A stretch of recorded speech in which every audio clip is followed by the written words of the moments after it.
Lasă, frate, femeile deoparte, nu mai te concentra pe femei. Concentrează-te pe tine și o să vezi că vor veni și ele, la un moment dat.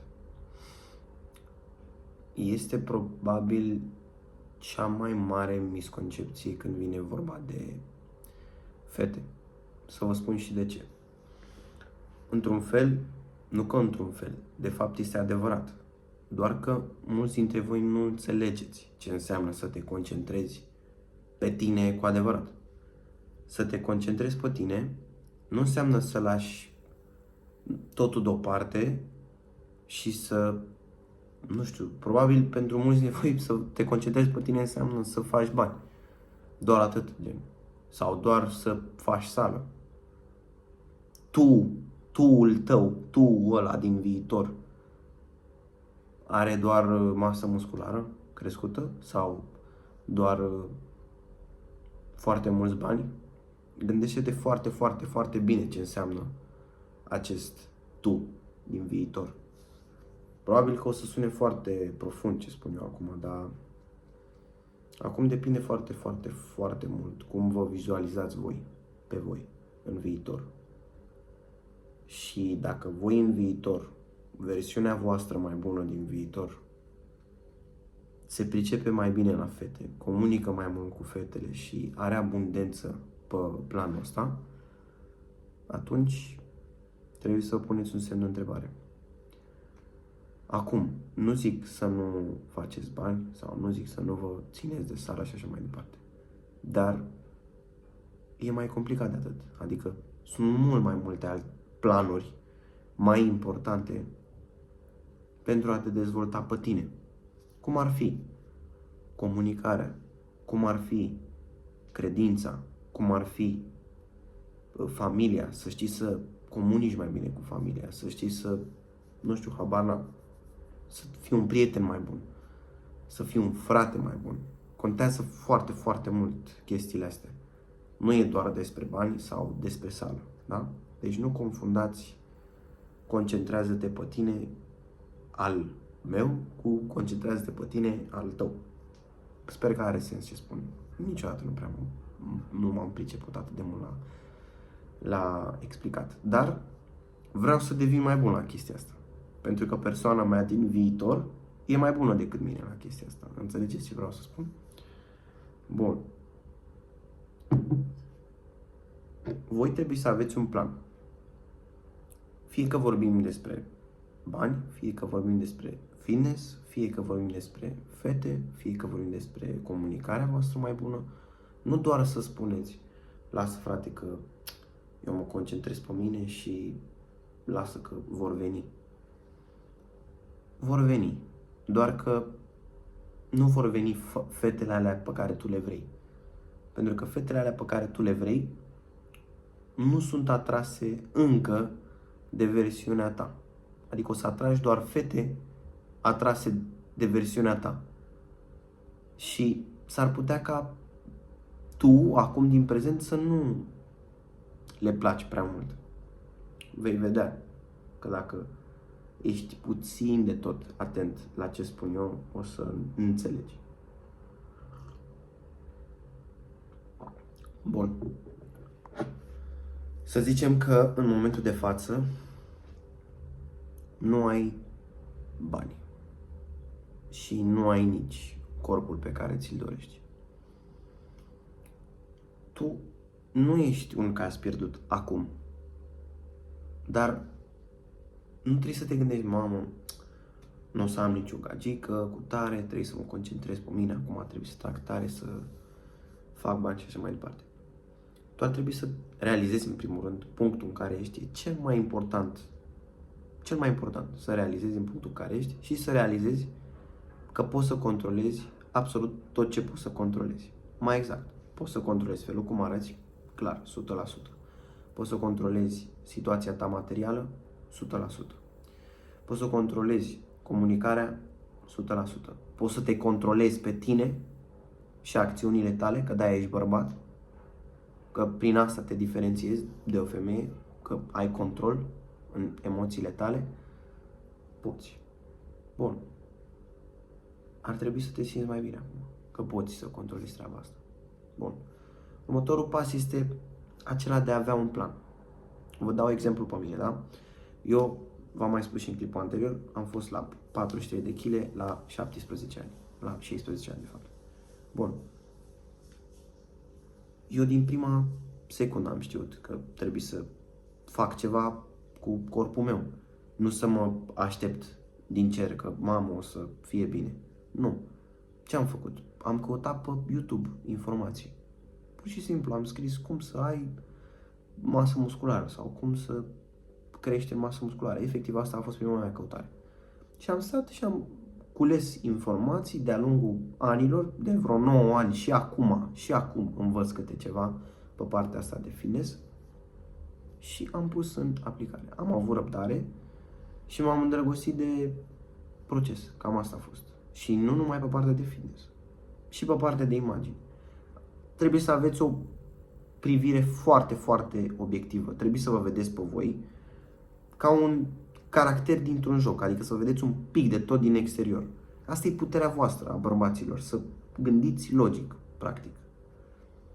Și m-am uitat din exterior și am zis, bă, uite, care-i faza cu mine? Ok, sunt scund, bun, ăsta e un minus, poate, că, nu pot să controlez treaba asta.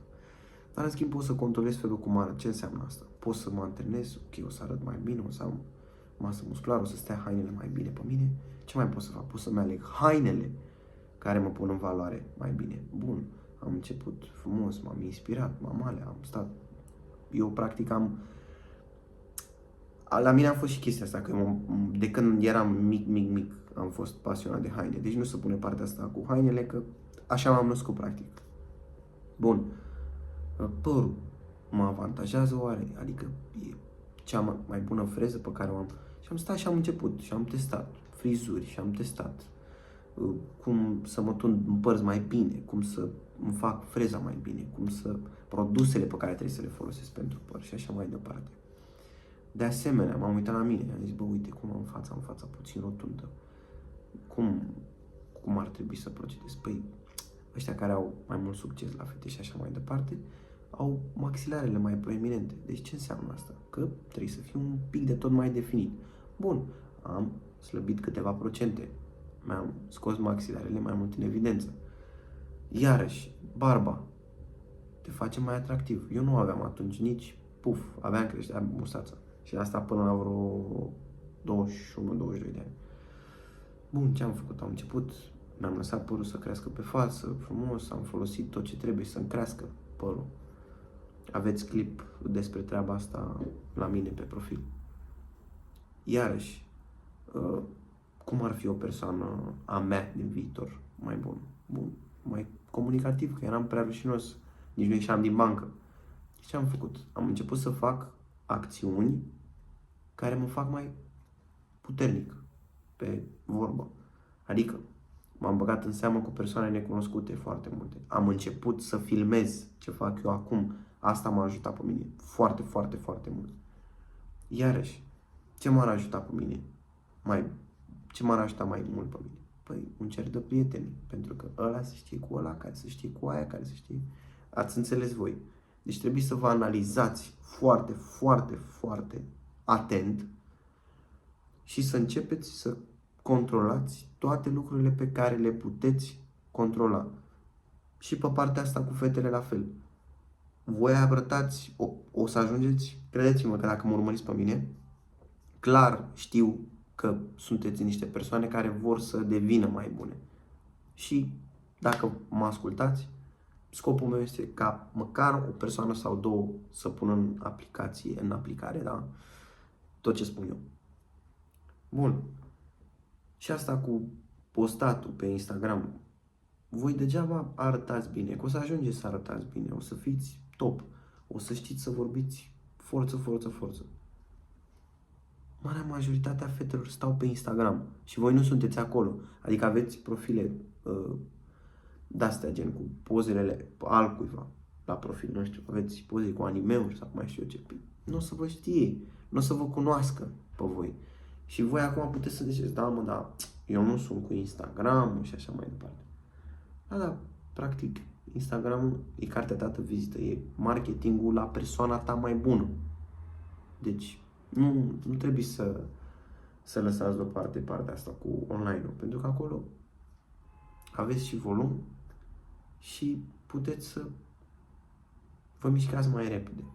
Dar nici în realitate să nu vă culcați pe ureche, să ziceți, da, mă, frate, eu vorbesc cu atâtea fete pe Instagram sau pe mai știu eu ce, și în realitate vă este rușine să comunicați. Deci amândouă trebuie să trageți tare pe ele. La fel, pozele pe care le faceți contează foarte mult. Am un ghid, am explicat cât de bine am putut eu în clipurile mele anterioare despre treaba asta cu Instagram și așa mai departe. Tot ce încerc eu să vă spun e că nu trebuie să neglijați partea asta cu fetele, pentru că o să ajungeți într-un punct foarte sus, cu bani, arătați bine și așa mai departe, și nu să aveți experiența necesară cu fetele și o să aveți mai mult de pierdut pe viitor. Pentru că o să suferiți mai tare, că nu sunteți obișnuiți să suferiți. De-aia vă spun, nu lăsați deoparte iubirea, nu lăsați deoparte îndrăgostitul. Pentru că astea vă fac să trageți mai tare. Pentru că cu cât suferi mai devreme, cu atât o să tragi tare mai devreme. Pentru că tu dacă simți pe pirata, o simți super, super, super personal. Te gândești, uite, din cauza mea s-a întâmplat asta sau uite, asta se întâmplă pentru că sunt slab și așa mai departe. Și vă împinge cumva să trageți mai tare. Decât dacă vă culcați pe ureche și ziceți, da, am eu timp. Ok, dacă sunteți la liceu sau la școala generală, vă înțeleg, concentrați-vă pe școală și așa mai departe, pe ce aveți voi. Dar dacă sunteți un pic mai mari, încercați cât mai devreme posibil să lucrați la acest skill de a vorbi cu fetele și de a vă înconjura, practic, mai mult de fete.